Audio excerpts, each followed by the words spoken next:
Cada projeto é um projeto único aqui na Sobre Arquitetura e a gente tenta o máximo possível. Quando já tem um nome, às vezes o empreendimento começa a ser um nome, depois é que ele é batizado, a gente vai pesquisar algumas coisas relacionadas ao nome. A gente pesquisa sobre se o empreendimento já tem uma fachada, algo desenvolvido também. A gente tenta trazer esses elementos, essa conexão de alguns elementos da arquitetura do prédio para dentro da arquitetura de interiores. E existe uma preocupação nossa sempre de conversar com as outras disciplinas, né? Então, é muito bom quando o projeto de arquitetura de interiores ele caminha junto, né, no desenvolvimento do produto, né, com o nosso cliente, com a construtora, juntamente com o projeto de arquitetura, com o paisagismo, com o branding que o marketing está desenvolvendo. Então a gente sempre tenta puxar muito isso para o nosso brainstorm inicial aqui dos projetos. Exatamente. E aí, a partir disso, a gente começa a desenvolver, né, o projeto dentro do escritório, sempre deixando ele diferente de todos os outros. Empreendimento faz também uma pesquisa, né, Camila, de como é que funciona dos empreendimentos que já foram lançados na construtora, até de alguns concorrentes, né, para fazer um empreendimento único, né? E tem muito esse respeito também com o perfil, né, de cada cliente. Então, a Mota Machado, ela tem um perfil, ela tem peculiaridades, ela tem sistemas construtivos, ela tem os inegociáveis dela, né? Então, é muito importante a gente trazer para a nossa equipe de criação, que vai pegar essa parte inicial do desenvolvimento do produto, todas essas características, e aí é uma coisa que a gente não abre mão de estar durante todo esse processo criativo, para desenvolver isso da melhor forma possível e conseguir esses diferenciais, esses pequenos detalhes que fazem o projeto de arquitetura de interiores. E aí no Aura a gente identificou, né, que o perfil do projeto, né, dele era um perfil de linhas retas, mais contemporâneo, minimalista, e a partir disso a gente desenvolveu esse projeto, né, também seguindo esse raciocínio de linhas retas, tudo mais minimalista, bem funcional, chique, né, também sofisticado através dos materiais que a gente está utilizando muitos acabamentos naturais, que isso também reforça, deixar o empreendimento mais atemporal e também mais aconchegante, trazendo elementos biofílicos até para dentro dos espaços internos, fazendo uma boa conexão também com o paisagismo. Então, a gente gosta muito aqui, quando a gente faz projetos internos, de deixar o usuário meio que se confundir se é um ambiente interno, se é um ambiente externo, fazer aquela conexão. Tem essa preocupação, exatamente, dessa conexão de deixar o paisagismo entrar um pouco. Então, a gente o projeto de arquitetura de interiores, né, ele trabalha dentro da arquitetura, do espaço delimitado pela arquitetura. A gente tem, graças a Deus, uma ótima relação com todos os projetistas, então isso garante essa fluidez, né? Entre as coisas conversam entre si. A gente faz algumas solicitações, né? Vamos fazer uma abertura aqui, vamos mudar isso aqui, super top. Hoje a gente tem um relacionamento muito bom e é muito legal quando esse projeto vai se desenvolvendo junto, né? Não espera um terminar para o outro começar, vai tudo nascendo junto. E tem uma coisa interessante que o Rafael falou, a questão do minimalismo, né?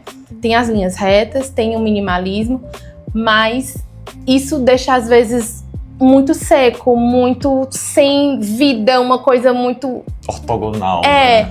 Então a gente usa muito do efeito dos materiais naturais para dar essas sensações. Então no Aura a gente colocou muito essa coisa do sensorial. Então são painéis retos, paginações mais retas, ortogonais, minimalismo sim. Mas a gente traz muita textura, a gente traz muito cuidado com a iluminação também, para garantir que isso não deixe o ambiente seco, garantir que traga essa parte do sensorial.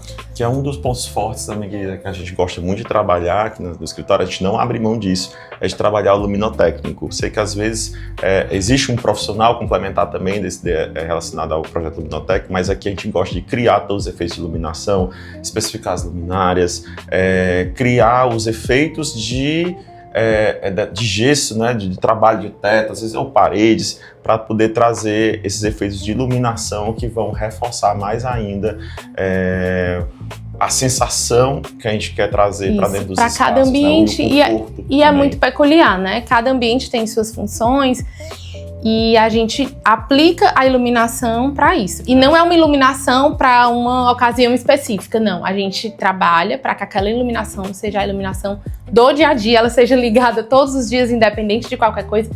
Então a gente tem realmente um espaço tratado com essa iluminação para garantir esse conforto, esse aconchego. E aí também toda vez que a gente projeta esses espaços comuns, né, principalmente salões de festa, são espaços maiores, que muitas vezes vão ter usos diferentes, cada um vai querer usar de uma maneira diferente, né, a gente se preocupa de ser espaços que são flexíveis, que permitem várias possibilidades. Né? Então, a flexibilidade em relação aos usos, usos, isso. Então, você pode modificar o layout dele fácil, a gente tem um direcionamento, mas existe várias possibilidades. Você sempre deixar uma parede ali para criar um cenário, que muitas vezes o pessoal aluga de fora. Então... De forma bem simplificada, são as configurações de festa, né? Isso. Então, é aquela pessoa, o morador que vai fazer uma festa para um monte de gente, ou então algo mais intimista. A gente pensa muito, e como nós também trabalhamos aqui com o cliente residencial, a gente tem muito acesso aos inputs do cliente final, né, que vai consumir o empreendimento. Então, é sempre pensando nas configurações de festa, as configurações de uso, as configurações de famílias, né? Isso. Tudo isso tem muito a ver com a área do empreendimento e tudo. Mas, assim, a gente gosta de trazer para a discussão do desenvolvimento do produto todas essas configurações para que as áreas comuns também tenham toda essa flexibilidade de uso. E atenda à rotina de todos os moradores, né? Desde uma festa, seja o uso diário de uma academia, o pet place, o uso de um espaço pet, de um espaço para você dar banho nos cachorros. Então a gente se preocupa muito. Tem um lema que a gente diz aqui no escritório, na Sobre, que é: a gente só apresenta um projeto, só libera um projeto para apresentação e só apresenta quando a gente diz, eu moraria nesse prédio. Até a gente não chegar nessa conclusão, nesse sentimento, tipo, eu moraria aqui. É porque ele não tá bom o suficiente. É porque ele não tá bom o suficiente. E às vezes a gente até pede um tempo a mais para a gente poder chegar nessa visão e nesse sentimento que a gente tem quando a gente faz um projeto aqui na Sobre Arquitetura. A gente gosta muito, como a gente falou, a gente gosta muito de fazer conexões dos espaços internos com externos, não só do paisagismo do próprio edifício, mas conexão com a cidade. Então, e o Aura tem muito isso, uma academia que tem um vidro que vai se conectar, um painel, uma parede praticamente inteira de vidro que vai se conectar com a cidade. Então, por exemplo, a configuração de uma academia, você está ali numa esteira, que é um local que você fica um tempo mais prolongado, ou um elíptico, um cardio em si, você acaba ficando mais tempo ali e você vai ficar olhando para uma parede, ficar olhando para uma tela, para uma TV. Não, por que você não pode ficar olhando para o movimento da cidade, olhando para o que está no externo? Um belo jardim. Um belo jardim. Então, existe o equilíbrio de você ter tudo dentro do prédio, né? O conforto do prédio com o paisagismo ali, participando das áreas internas, com a segurança, mas ao mesmo tempo você ter essa conexão visual com a cidade, que é importante. E o Aura, assim, é um projeto que tem uma arquitetura muito bem pensada, um paisagismo muito bom também. Então a gente se usa mesmo do que a arquitetura já está oferecendo e o paisagismo também para valorizar ainda mais os ambientes internos. Então, assim, são grandes vãos, grandes aberturas, tudo isso traz muita qualidade para o projeto de arquitetura de interiores, né? Então a gente acrescenta, né, com as texturas, com materiais naturais, para dar essa sensação que a gente já falou tanto aqui, mas assim, tudo meio que integrando junto para garantir esse bem-estar. A recepção, ela tem que ser um lugar de impacto. Então, a gente está trabalhando uma aura, uma recepção mais minimalista, porém com efeitos, com paginações de pedra, com um painel de pedra atrás ali do sofá, abraçando. A gente tem um pé direito duplo também, A gente tem um pé direito duplo, né? E assim, a gente gosta de sentir o impacto quando as pessoas dizer, uau, que lugar legal, assim, que ambiente, que empreendimento, né? Porque é a entrada do prédio. Então, tem que ser acolhedor, mas ele tem que ter uma certa imponência. Então, a gente trabalhou essa... Parece algo... Parece uma dualidade, mas na verdade eu acho que é importante se complementar, né? Você tem que sentir a imponência, porque é um ambiente sofisticado, mas ao mesmo tempo ele tem um tratamento de sensorial, de materiais naturais, ele tem uma iluminação mais reduzida, então tem também o aconchego. Além dos apartamentos, né? Porque o apartamento, eu acho que quando o cliente olha, o corretor mostra o apartamento, o cliente se vê ali dentro, morando, né, no apartamento. Então, de áreas comuns, eu acredito que a brinquedoteca, a gente adora projetar a brinquedoteca aqui no escritório, porque a gente tem uma liberdade de fazer uma brinquedoteca mais lúdica, né, Camila? Então, a brinquedoteca do Aura, assim, foi uma das brinquedotecas assim, mais legais, assim, mais lúdicas, assim, mais bonitas visualmente que a gente já a brinquedoteca, eu sou suspeita, mas eu gosto muito também da preocupação e da responsabilidade que a construtora tem, né, com esse espaço, com as crianças. Então, assim, a gente recebe diretrizes de não ter telas, de ser espaços sensoriais, espaços seguros para as crianças. Então, foi um ambiente bem especial de produzir. E eu acho que como é um apartamento voltado para o público familiar, então eu acho que a brinquedoteca realmente é um espaço especial para se mostrar. E ela está conectada de um lado com o playground, né, que aí tem essa conexão. Do outro, ela está conectada para um espaço que é a expansão do salão de festas também, de um momento de festas. Então, acaba vocacionando o salão de festas para até as festas infantis. É bem legal quando essa conexão é possível. A gente acredita muito em deixar essa possibilidade da brinquedoteca sempre perto, né, do salão de festas. E aí, reforçando o que a gente falou, né, a gente imagina ali as crianças brincando, uma festa acontecendo no salão de festas, as crianças brincando lá na brinquedoteca, o playground ali assim, na expansão, montando até uma extensão de pula-pula, as crianças tudo correndo ali naquela área externa. Então, acho que a brinquedoteca seria um ponto forte desse projeto, que ela se conecta muito bem com os espaços ao redor dela, né, que seria o lounge, com depois o salão de festas, o playground.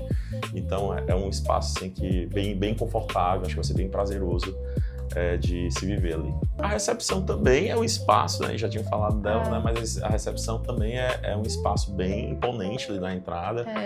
Eu acho que é legal nesse circuito de vamos supor, levar o cliente até depois que o prédio já estiver construído, já estiver concluído. Mas assim, esse circuito, né, do cliente entrar por ali, eu acho que é um ambiente que vai dar essa imponência para o empreendimento. Isso. E não só para o visitante também, porque a gente também nesse empreendimento trabalhou o acesso pelo estacionamento, que é por onde o morador realmente chega, né? Então a gente está trabalhando ali uma atmosfera mais aconchegante, mais com mais cuidado também na área de garagem. Então, o morador, que é quem paga a conta, que chega pelo estacionamento no dia a dia, ele vai chegar também por um espaço de qualidade, sem ser simplesmente aquele estacionamento frio. Isso é uma percepção importante, né, de ter esse tratamento nas garagens, que eu acho que é uma coisa que tem mudado bastante. Né, os prédios de 5, 10 anos atrás não tinham essa preocupação. Então, assim, o dono da casa entra pelo lugar mais feio. O lugar que, às vezes, a pintura não tá legal, um lugar escuro, com cheiro de fumaça de carro. Então, hoje... Sem iluminação adequada. Então, assim, você chega... Não é legal. Então, esse tratamento das áreas comuns ali, da área de subsolo, é muito importante. Quando a gente já começa a fazer o primeiro layout da planta padrão, né, a gente já fica imaginando, a gente olha uma planta, a gente recebe da arquitetura, a gente já fica imaginando as possibilidades que aquela planta, sempre a gente analisa, pensa em algum ajuste que possa melhorar, né, e aí a gente começa a vislumbrar essas variações, né? Então lá no Aura são 2 plantas, 139 e 167, plantas muito bem resolvidas já, né, pela arquitetura. Então, assim, como planta padrão, estão excelentes, mas aí a construtora também tem essa expectativa da gente de contribuir na questão das personalizações. Né? E normalmente a arquitetura, eu sinto que a arquitetura também já pensa em algumas coisas e já está muito fácil ali para as personalizações. E aí, geralmente, a gente consegue, né, fazer da padrão, mais uma possibilidade de personalização, ou duas. No Aura, acho que a gente conseguiu o padrão mais 3 ou 4. Mais 3, de cada unidade. De cada unidade. Então, tem, assim, uma gama de possibilidades, né, de modificação de planta. E aí é importante a gente também fazer esse estudo de modificação de planta. Por quê? Lá no começo. Por quê? Porque, às vezes, eu quero transformar um banheiro aqui, que era de uma suíte, eu quero transformar ele como um lavabo, numa expansão da sala, alguma coisa. E, às vezes, a posição de uma porta, que não está no lugar errado, ela impossibilita fazer isso. Então, se a gente às vezes afastar a porta um pouquinho para um lado ou espelhar esse banheiro, ele dá muito mais possibilidades de planta. Então a gente já passa isso para a construtora, né? Faz uma solicitação. Conversa com a arquitetura já percebe que isso não vai influenciar em nada e aí isso vai gera ser um benefício para o cliente lá na frente e aí ele já gera faz uma qualidade, né, pro produto final, para essa questão das variações sem tamanho. Então a gente sempre que há esse espaço no desenvolvimento do produto, lá no comecinho, a gente gosta de estar junto para já ir pensando nisso. E assim, pessoalmente falando, eu acho uma das partes mais gostosas do projeto, essa coisa de analisar a planta e pensar o que pode ser, o que não pode, o que daria certo, a gente se diverte. Parte que eu me divirto. É muito legal. Não, isso aí, a gente, lógico, recebe muitas demandas, aí a gente dá um direcionamento para nossa equipe, mas quando eu recebo essas plantas de personalização, eu digo, não, me dá isso que eu gosto de fazer isso. Não abro mão. Não abro mão. O Aura, especificamente, foi um projeto desafiador pelo tempo que nós tivemos para trabalhar nele, mas ele foi um projeto que ficou muito bem resolvido. Muito bem resolvido. Mas bem resolvido por quê? Porque já tinha muitas coisas definidas, a arquitetura já tinha uma fachada, o paisagismo também já tinha algo desenhado, então a gente consegue trabalhar melhor, trazer essa identidade, criar uma identidade para aquele interior, a gente já tem alguma coisa mais rápido. Mais concreta, né? Mais assertiva. Isso, até as escolhas materiais, a gente gosta muito de pegar alguns elementos de cores da fachada, trazer para os espaços internos também, para ter essa conexão. Então, criar essa unidade na paleta, né, para que quem está passando na rua veja um prédio e quando ela entre, ela sinta que ela está no mesmo prédio que ela viu lá fora. É realmente uma continuidade. Então a gente cuida muito dessa questão da unidade entre os ambientes e entre a arquitetura como um todo. E é quando a gente coloca na nossa percepção essa questão de eu estou projetando, imaginar que eu estou projetando um espaço para a gente mesmo usar, sai mais fácil, é mais rápido, porque eu já vou me sentindo ali dentro daquele espaço, utilizando aqueles ambientes, então a gente já vai fazendo algo mais flexível, já pensando no uso do dia a dia. Então isso com o tempo, né, de trabalho que a gente faz com os empreendimentos, a gente já vai tornando mais fácil isso, e eu acho que o Aura é um produto que está muito bem resolvido. De muita qualidade, né? E o que é bom que não é desafiador, né? Então, foi desafiador, mas acho que o resultado final ficou muito bom.